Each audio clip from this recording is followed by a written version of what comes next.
Son ya las 8 de la mañana con 36 minutos. Gracias por continuar en esta sintonía 1010 y 820 de amplitud modulada.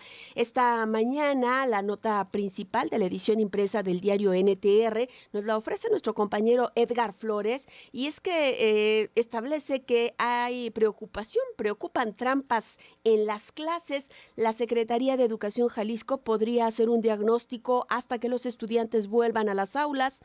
Alumnos de secundaria y bachillerato aceptan que la virtualidad les permite copiar en tareas y exámenes. Y es que, bueno, pues como en anteriores ocasiones hemos venido comentando, de acuerdo a algunos sondeos, algunas charlas, bueno, pues en este tema de la virtualidad, difícil se hace que se pueda observar qué es lo que están haciendo los chamacos detrás de la pantalla, poco control se puede tener, y bueno, pues ahora resulta que se está considerando que hay un aumento en cuanto al puntaje en las calificaciones a lo largo de este ciclo escolar. Sin embargo, bueno, pues también algo importante es que el incremento en el puntaje no necesariamente significa aumento en la calidad de la educación. Bueno, pues esta mañana queremos platicar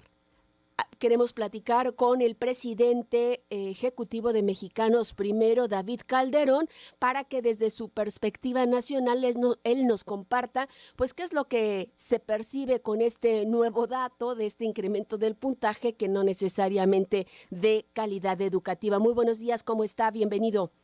Buenos días, Miriam, mucho gusto de saludarle y a su auditorio. Pues sin duda preocupa dos cosas. Por un lado, que todavía hay una enorme discrepancia entre las notas y el aprovechamiento auténtico, el aprendizaje. Las notas son calificaciones, son promedios, pero en el caso de México, no es privativo de Jalisco, pero sin duda Jalisco podría hacer un esfuerzo adicional. En todo México pasa que hay una tendencia a las calificaciones altas con respecto de lo que son los aprendizajes auténticos. Tenemos un comparativo muy concreto con las pruebas internacionales. PISA, el Programa Internacional de Evaluación de Estudiantes, que se hace cada 3 años, toma a los jóvenes de 15 años cumplidos y independientemente de cuál ha sido el plan de estudios, el currículum de cada país, los pedagogos diseñan la evaluación en términos de aplicar los conocimientos, de relacionar, de razonar los aprendizajes, y entonces ahí los resultados de México pues son tremendos, ¿no? 54.6% de los estudiantes no alcanzan el mínimo aceptable en matemáticas a los 15 años.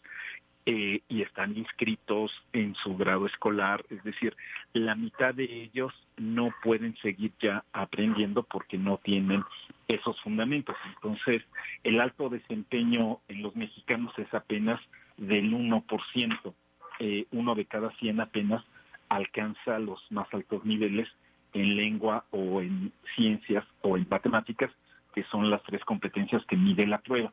Mientras que los promedios generales en México siguen siendo de 80, ¿no? 80 sobre 100 estas calificaciones.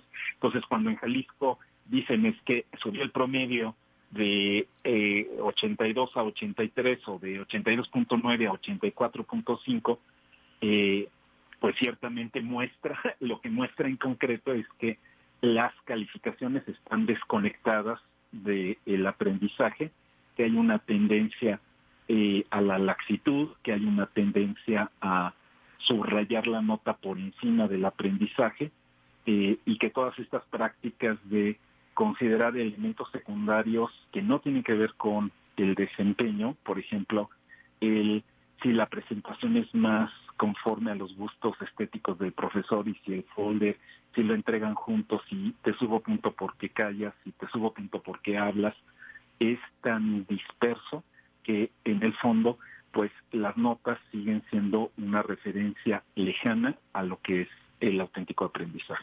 Ahora, presidente, con esta con este tipo de situaciones respecto a la evaluación, que insistimos, no tiene que ver propiamente con la calidad, ¿cuál es el riesgo para un país como México, pues continuar en esta dinámica? Hemos sabido a lo largo de este ciclo escolar y en medio de esta pandemia que incluso el tema de la evaluación tiene que ver con que, pues, no se debe reprobar ya a ninguno de los alumnos. Punto número 2, que para evitar que los padres de familia estén, pues de alguna manera reclamando por qué se ha evaluado de tal forma a su hijo, bueno, pues lo resuelven de manera fácil a través de una instrucción de la dirección de las escuelas. Decir, no te conflictúes y ponle buena calificación.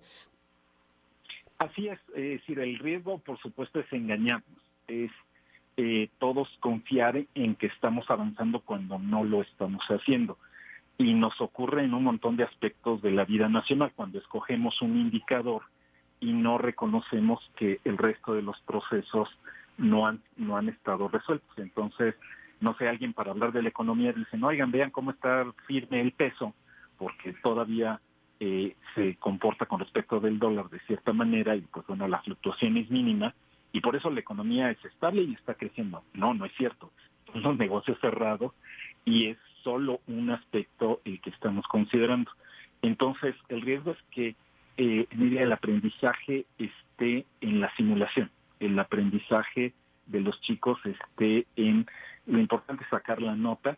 Ya el reportaje lo marcaba, ya la responsable de educación virtual de la UDG, mi compañera Marta Pereira de Mexicanos Primero Jalisco, decían, el problema con este tipo de cosas es que se copia porque los jóvenes, los niños, entienden que para los adultos lo importante es la nota y no el aprendizaje.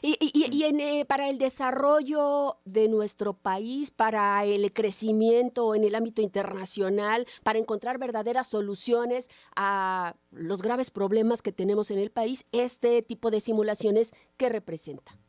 No, representa, por supuesto, un obstáculo y en muchos sentidos un retroceso. Si seguimos teniendo un sistema escolar que lo que premia es las notas y que no reconoce los aprendizajes, entonces en el fondo pues eso tendremos una sociedad de credenciales en donde quien tiene un título de licenciatura es analfabeta funcional, quien tiene un título de ingeniería realmente no puede resolver problemas, solo puede repetir maquilas. Entonces, toda la posibilidad de innovación, toda la posibilidad de buscar nuevas fuentes de riqueza, toda la posibilidad de ponernos de acuerdo, justamente se va deteriorando. Hay que pensar que si no tenemos aprendizajes sólidos, también la sociedad es confusa, es fácil de manipular. Ya lo vimos en Estados Unidos, tienen un sistema escolar largo y costoso, y sin embargo, pues cayendo en en todo lo que se maneja en las redes sociales, cayendo en la falta de criterio sobre la información, en la ignorancia en el fondo, que se confirma con el racismo ya previo, pues entonces tiene una bomba de tiempo, ¿no? Una sociedad poderosa con personas muy ignorantes.